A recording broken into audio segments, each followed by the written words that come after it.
The radio crackled to life at Bagram Air Base in Afghanistan as the sun dipped behind the jagged mountains. Captain Sarah Mitchell was finishing her equipment check when the urgent voice of air traffic control cut through the evening calm. A convoy of American soldiers was pinned down by enemy fire in a remote valley, taking heavy casualties. They needed close air support immediately, and every second counted. Sarah sprinted across the tarmac toward her A-10 Thunderbolt II, the aircraft affectionately known as the Warthog. The twin-engine attack jet sat waiting like a sleeping beast, its distinctive nose-mounted GAU-8 Avenger cannon gleaming under the hangar lights. She had flown dozens of combat missions over the past 6 months, but something felt different about this one. The urgency in the controller's voice told her lives hung in the balance. As she climbed into the cockpit, Sarah's mind raced through the mission parameters. The enemy had positioned themselves in caves and behind rocky outcroppings, making precise strikes essential. One wrong move could mean hitting friendly forces instead of the insurgents who had them trapped. The A-10's reputation for close air support made it the perfect aircraft for such delicate operations. But the pressure was immense. The engines roared to life as Sarah completed her pre-flight checklist with practiced efficiency. Ground crews scrambled around the aircraft, loading additional ammunition and checking systems one final time. Through her headset, she could hear the desperate calls from the ground troops, their voices strained with fear and exhaustion. They had been under fire for over an hour, with no way to retreat or advance. Within minutes, Sarah was airborne, the A-10's distinctive whine echoing across the Afghan landscape. The flight to the target area would take 20 minutes, but she knew that could feel like an eternity for the soldiers below. She pushed the throttles forward, coaxing every bit of speed from the sturdy aircraft. The Warthog wasn't built for speed like the sleek F-16s, but it was designed to save lives in situations exactly like this. As she flew through the darkening sky, Sarah reviewed the tactical situation on her displays. The enemy had chosen their position well, using the natural terrain to their advantage. Multiple machine gun nests and rocket-propelled grenade teams had the American convoy completely surrounded. The soldiers had taken cover behind their disabled vehicles, but their ammunition was running low. Without immediate air support, the situation would become catastrophic. The radio chatter intensified as Sarah approached the target area. She could hear the ground commander's voice, hoarse from shouting orders over the gunfire.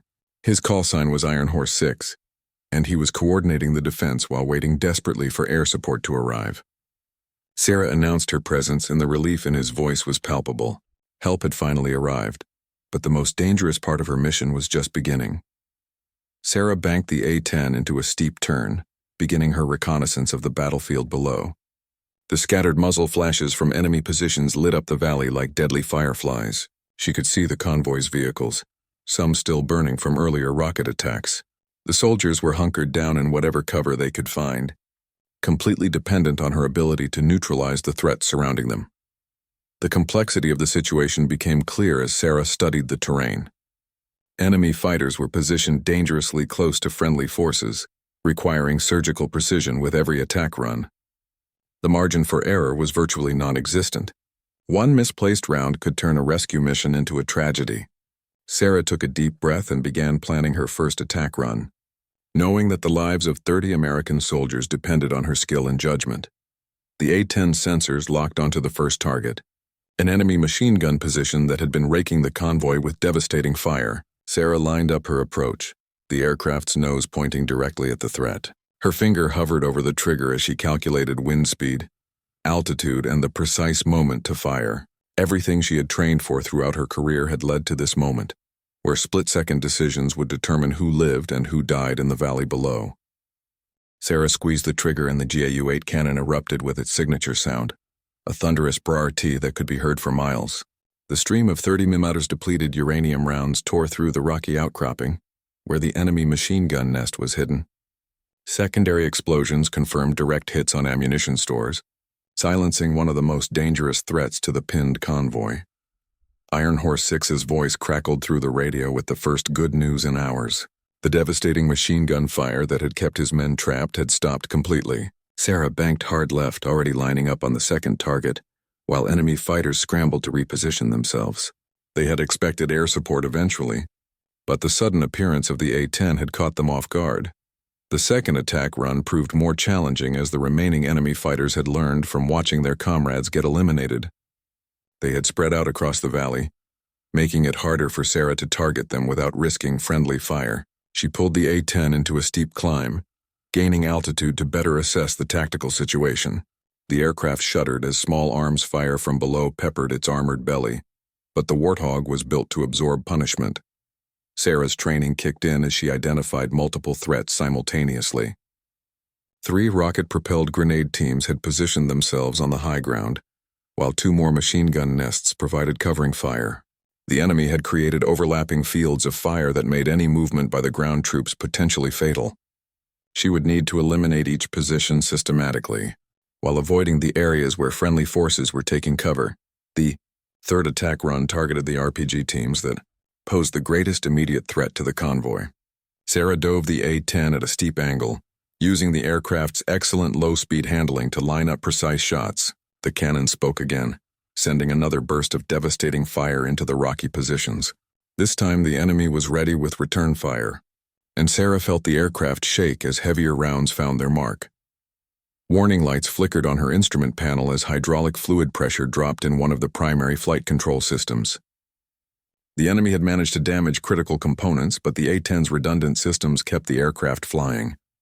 Sarah continued her attack pattern, refusing to abandon the soldiers below despite the increasing danger to her own aircraft. The Warthog had been designed to fly home even with significant battle damage. Ground fire intensified as Sarah lined up her fourth attack run. The remaining enemy fighters realized they were fighting for their lives against a pilot who wouldn't quit. They concentrated their fire on the A-10, filling the air with tracer rounds and rocket-propelled grenades. Sarah flew through the deadly barrage, her focus entirely on the targets below and the American soldiers who needed her protection. The fourth pass eliminated another machine gun position, but not without cost. More warning lights illuminated the cockpit as additional systems took damage. The aircraft's left engine began running rough, its temperature climbing toward dangerous levels. Sarah knew she was pushing both herself and the Warthog to their limits, but the battle was far from over. Enemy fighters still controlled key positions around the convoy. Iron Horse 6 reported that his men were now able to move between covered positions thanks to Sarah's attacks, but they were still surrounded and running low on ammunition. The convoy's medic was treating multiple wounded soldiers, and they needed to evacuate the casualties as soon as possible. Sarah understood that her mission had evolved from close air support to buying time for a medical evacuation helicopter to reach the scene. The fifth attack run proved to be the most dangerous yet. Enemy fighters had repositioned themselves in caves and behind massive boulders, making them difficult to target effectively. Sarah had to fly lower and slower to get accurate shots, exposing herself to concentrated ground fire. The A-10 bucked and shook as multiple rounds struck the fuselage, but the titanium bathtub protecting the cockpit kept Sarah safe. As she pulled up from the attack run, Sarah noticed that her left engine was losing power rapidly. Oil pressure was dropping, and the engine temperature was climbing into the red zone. She would need to shut down the damaged engine soon to prevent a catastrophic failure that could bring down the aircraft. The situation was becoming critical for both the pilot and the soldiers she was trying to protect. Despite the mechanical problems, Sarah lined up for another attack run. The enemy still had 2 strong positions that could devastate the convoy if left unchecked. She reduced power on the failing left engine and compensated with the right engine, maintaining just enough airspeed to continue the attack. The A-10 responded sluggishly, but Sarah's skill kept the aircraft stable and on target for what might be her final attack run of the mission. The left engine finally gave up with a violent shudder that shook the entire aircraft. Sarah quickly went through the emergency shutdown procedures, securing the failed engine while maintaining control with the remaining power plant. The A-10 was designed to fly on one engine, but its performance was severely compromised. She would have to be even more careful with her attack runs now. Enemy fighters in the valley had noticed the change in the aircraft's sound and behavior. They intensified their ground fire, sensing that the pilot who had been devastating their positions might finally be vulnerable. Tracer rounds streaked past the cockpit as Sarah maneuvered the wounded Warthog into position for another attack. She refused to abandon her mission despite the mounting mechanical problems. Sarah's 6th attack run targeted the largest remaining enemy position, a complex of caves where multiple fighters had taken shelter. She lined up carefully, knowing that this might be one of her last effective strikes before the aircraft became too damaged to continue. The A-10 cannon roared again, sending hundreds of rounds into the cave openings. The resulting explosion suggested she had hit stored ammunition and possibly eliminated several enemy fighters. The ground commander's voice carried new hope as he reported that enemy fire was significantly reduced. Several of his wounded soldiers were now stable enough to be moved to better positions. A medical evacuation helicopter was en route but still 20 minutes away. Sarah needed to maintain air cover until the rescue aircraft could safely enter the valley and extract the casualties. As Sarah climbed away from the target area, she noticed additional warning lights illuminating her instrument panel.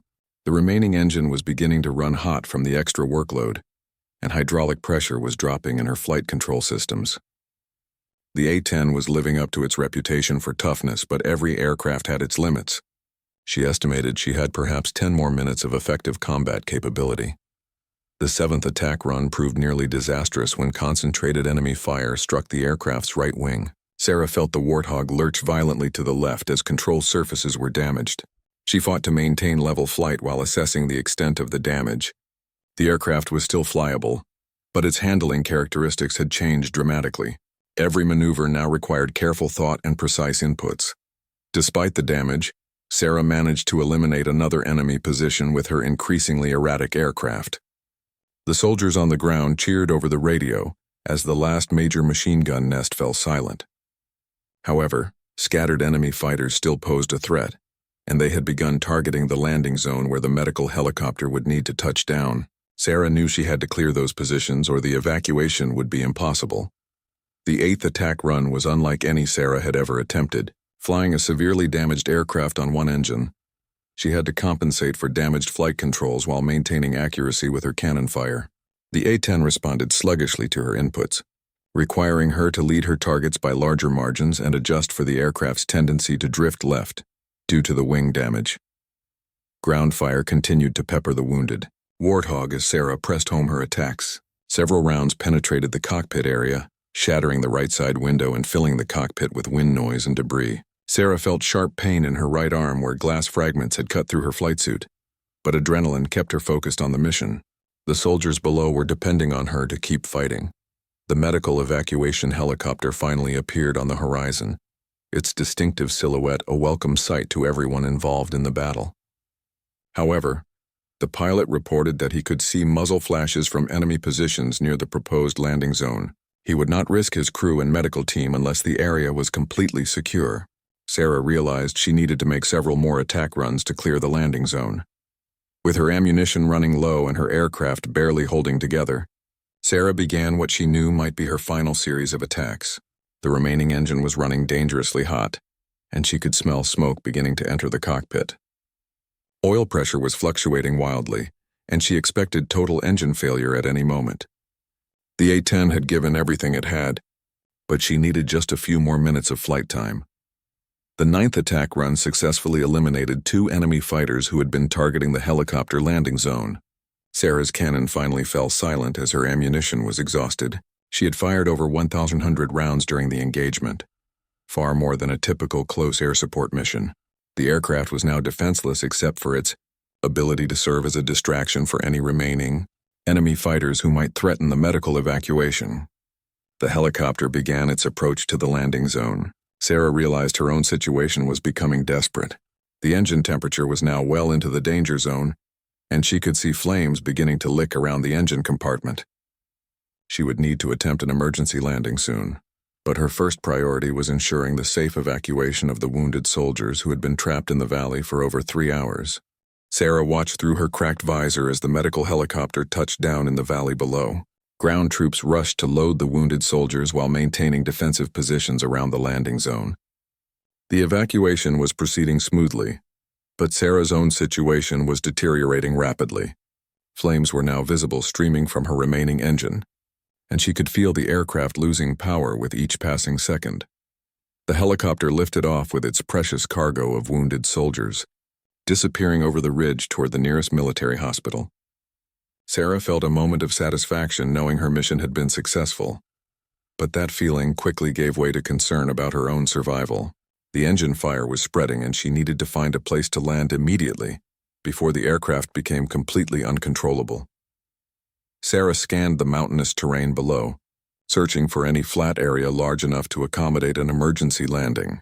The A-10's sturdy landing gear and rugged construction gave her some hope of surviving a crash landing, but the rocky, uneven terrain offered few good options. She spotted a relatively flat area near a dried riverbed about 5 miles from the battle site, but reaching it would require nursing the failing aircraft. Across some of the most challenging terrain in Afghanistan, the radio crackled, with calls from other aircraft in the area who had monitored the engagement. 2 F-16 Fighting Falcons had been scrambled from a nearby base and were en route to provide cover for Sarah's emergency landing. Their pilots had listened to the entire battle unfold and understood the desperate situation. They also knew that Sarah had single-handedly saved 30 American soldiers from certain death or capture. As Sarah began her approach to the improvised landing site, the remaining engine finally seized completely. The sudden silence in the cockpit was deafening after hours of engine noise and combat sounds. The A-10 became a glider, albeit a very heavy and damaged one. Sarah had perhaps 2 minutes of flight time remaining before she would be forced to land wherever the aircraft happened to be when it ran out of altitude. The approach to the riverbed required Sarah to thread the needle between 2 rocky ridges while maintaining just enough airspeed to keep the aircraft controllable. With no engine power, she had only one chance to get the approach right.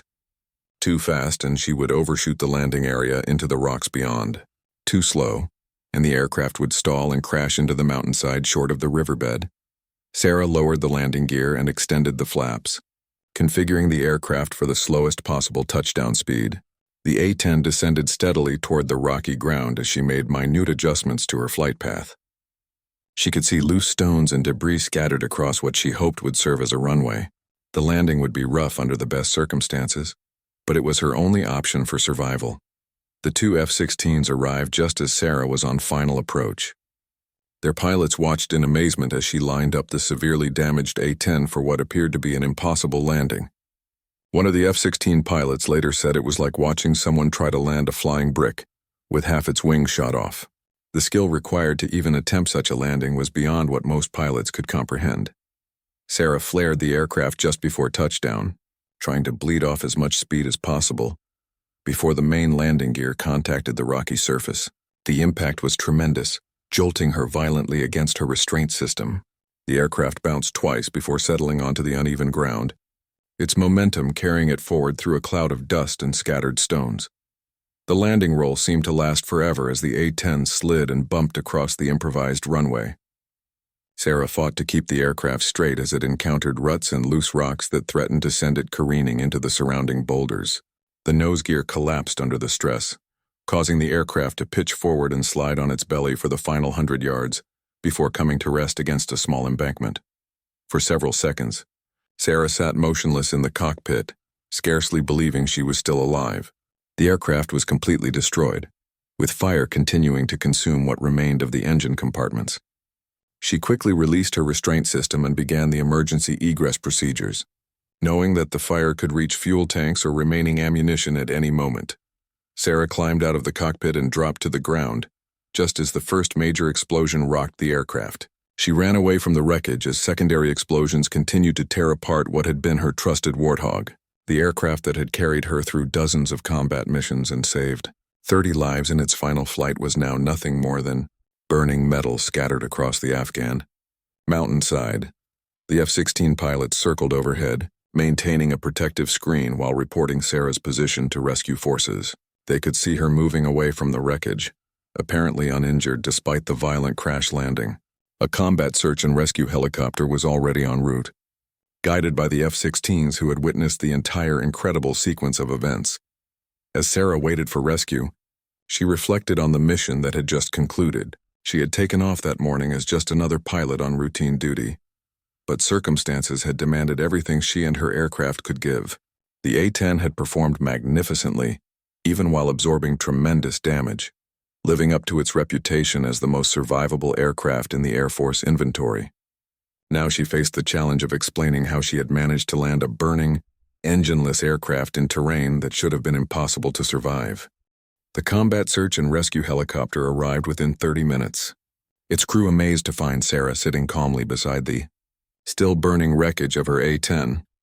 The pararescue specialist, who helped her aboard, couldn't believe she had walked away from what looked like a completely unsurvivable crash. As they lifted off toward Bagram Air Base, Sarah finally allowed herself to feel the full impact of what had just happened. News of the mission spread rapidly through the airbase upon their return. The story of a single A-10 pilot who had saved 30 soldiers while flying a progressively more damaged aircraft captured everyone's attention. Sarah's squadron mates gathered around as she was debriefed by intelligence officers who needed every detail of the engagement for their reports. The scope of what she had accomplished was becoming clear to everyone involved. The two F-16 pilots who had witnessed Sarah's emergency landing requested permission to meet her immediately upon landing at their home base. They had flown many combat missions themselves, but what they had seen that day transcended normal military operations. Captain Jake Morrison and Captain Lisa Chen had both been flying F-16s for over 5 years, but neither had ever witnessed such skill and determination under impossible circumstances. Sarah was released from the medical facility after treatment for minor cuts and bruises from the cockpit glass. Her right arm required several stitches where the fragments had cut through her flight suit, but she was otherwise uninjured. The flight surgeon expressed amazement that she had suffered so little damage given the violence of the crash landing and the prolonged exposure to combat. The following morning brought an unusual request from base operations. The two F-16 pilots from the previous day's mission had specifically asked to speak with Sarah before filing their final mission reports. Captain Morrison and Captain Chen had landed at Bagram during the night and were waiting in the squadron ready room. Their presence was unusual since F-16 pilots rarely visited A-10 units, and there seemed to be something important they needed to discuss. Sarah entered the ready room to find the two F-16 pilots studying a detailed map of the area where her mission had taken place. They looked up as she approached, and she could see a mixture of respect and curiosity in their expressions. Captain Morrison spoke first, explaining that they had witnessed the entire engagement from their vantage point, high above the valley. What they had seen had left them with questions that needed answers. Captain Chen pulled out a photograph that had been taken during the battle. The image showed Sarah's A-10 during one of her final attack runs, with flames streaming from the damaged engine and visible battle damage to the wings and fuselage. The aircraft looked like it should have been falling out of the sky, yet it was still maneuvering precisely to engage enemy targets. The F-16 pilots wanted to understand how she had kept fighting under such conditions. Sarah described the progressive failure of aircraft systems and her decision to continue the mission despite the mounting mechanical problems. She explained how the A-10's design philosophy of redundancy and survivability had allowed her to continue flying, even with extensive battle damage. The F-16 pilots listened intently, understanding that they were hearing about flying skills and aircraft performance beyond their previous experience. Captain Morrison mentioned that he had initially doubted whether any pilot could successfully land a burning aircraft with no engine power in such terrain. He admitted that he and Captain Chen had expected to witness a fatal crash, rather than the successful emergency landing they actually observed. The precision required to thread the approach between the rocky ridges while managing a powerless aircraft was something neither F-16 pilot thought possible. The conversation continued for over an hour as the three pilots discussed the technical aspects of the mission. Sarah's matter-of-fact description of her decision-making process impressed the F-16 pilots, who recognized that she had made dozens of split-second choices that had saved both her own life and the lives of the soldiers on the ground. Her ability to manage multiple system failures while maintaining combat effectiveness was extraordinary. As the meeting concluded, Captain Chen asked to see Sarah's aircraft tail number from the mission records. When the number was provided, both F-16 pilots fell silent for several moments. They had served together for 3 years and had never seen either of them react this way. Something about that specific tail code had triggered a recognition that went beyond the impressive flying they had witnessed. Captain Morrison finally broke the silence by asking Sarah about her previous assignments and flying experience. As she listed her various postings and aircraft transitions, the F-16 pilots exchanged meaningful glances. They had obviously heard something that confirmed their suspicions, but they seemed reluctant to share what they were thinking. The atmosphere in the room had suddenly become much more serious. Captain Chen leaned forward and asked if Sarah had ever flown out of Al Udeid Air Base in Qatar during a specific time period 2 years earlier. Sarah confirmed that she had been stationed there during that time frame, flying close air support missions over Iraq. The F-16 pilots nodded knowingly, and Captain Morrison asked if she remembered a particularly challenging mission involving a downed helicopter crew in hostile territory. Sarah's expression changed as she recalled the mission they were referring to. It had been one of the most difficult engagements of her career, involving a 4-hour battle to protect a crashed helicopter crew until ground forces could reach their position. She had expended all of her ammunition and nearly ran out of fuel before the rescue was completed. The mission had earned her a Distinguished Flying Cross, but she rarely discussed it with anyone outside her immediate squadron. The two F-16 pilots looked at each other one more time before Captain Chen revealed why they had been so interested in meeting her. They had been the pilots of two F-16s that had provided high cover during that Qatar mission 2 years earlier. They had monitored the entire engagement from high altitude, listening to Sarah coordinate the ground attack while managing multiple threats simultaneously. They had never forgotten the call sign and tail number of the A-10 that had performed so magnificently that day. The silence in the ready room stretched on as the full implications of the connection became clear to all three pilots. Captain Morrison and Captain Chen had not just witnessed an impressive display of flying skill the previous day. They had watched the same pilot who had become something of a legend among close air support aircraft crews throughout the Middle East. Sarah's reputation had spread far beyond her own squadron, though she had remained unaware of her growing fame. Captain Chen explained that the Qatar mission had been discussed in F-16 squadrons across multiple bases. The precision and tenacity that Sarah had displayed while protecting the downed helicopter crew had set a new standard for close air support operations. Pilots who had not even been present during the mission knew the story of the A-10 pilot who had single-handedly held off enemy forces for 4 hours while running dangerously low on fuel and ammunition. Sarah felt uncomfortable with the praise, insisting that she had simply done her job under difficult circumstances. However, the F-16 pilots pointed out that most pilots would have been forced to abandon the mission when fuel ran low or when ammunition was exhausted. Sarah's ability to continue providing effective support even after her primary weapons were depleted had saved the lives of 6 aircrew members who would otherwise have been captured or killed. Captain Morrison revealed that flight instructors at multiple training bases now used Sarah's Qatar mission as a case study in resource management and tactical decision-making. Student pilots learned how she had stretched her fuel supply by adjusting her flight patterns and had continued to provide close air support even after running out of cannon ammunition by using her aircraft's presence to deter enemy fighters from advancing on the crash site. The conversation turned to the previous day's mission in Afghanistan, and the F-16 pilots expressed their amazement at witnessing another extraordinary performance by the same pilot. They had watched Sarah continue attacking enemy positions even as her aircraft suffered progressive system failures that should have forced her to abort the mission. Her determination to protect the ground troops had been absolute, regardless of the personal risk involved. Captain Chen mentioned that word of the Afghanistan mission was already spreading through the airbase and beyond.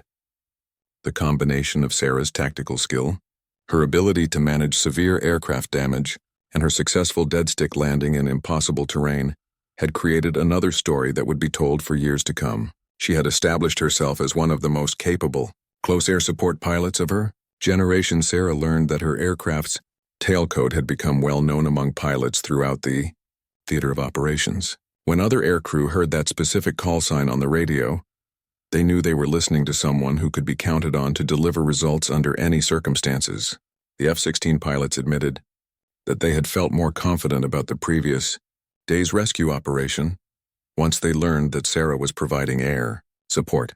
The discussion moved to the broader implications of Sarah's flying career and her impact on close air support doctrine. Military analysts were studying her missions to understand how individual pilot skill could overcome seemingly impossible odds. Her ability to maximize aircraft performance even under severe battle damage was being incorporated into training programs for A-10 pilots worldwide. Captain Morrison asked Sarah about her future plans, noting that pilots with her experience and reputation were often selected for advanced training programs or instructor positions. Sarah admitted that she had been approached about several career opportunities, including a chance to attend test pilot school and assignments with demonstration teams.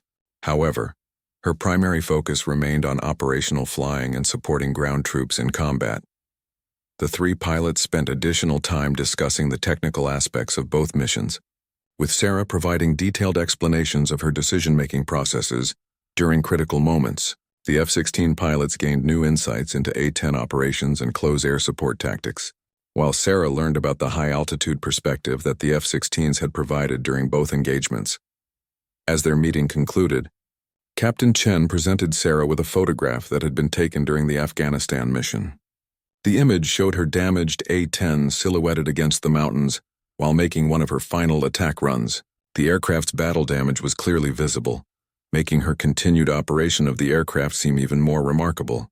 The F-16 pilots had requested the photo from reconnaissance assets as a memento of witnessing aviation history. Sarah accepted the photograph with gratitude, understanding that it represented more than just a single mission. It captured a moment when training, skill, determination, and aircraft design had combined to achieve something extraordinary.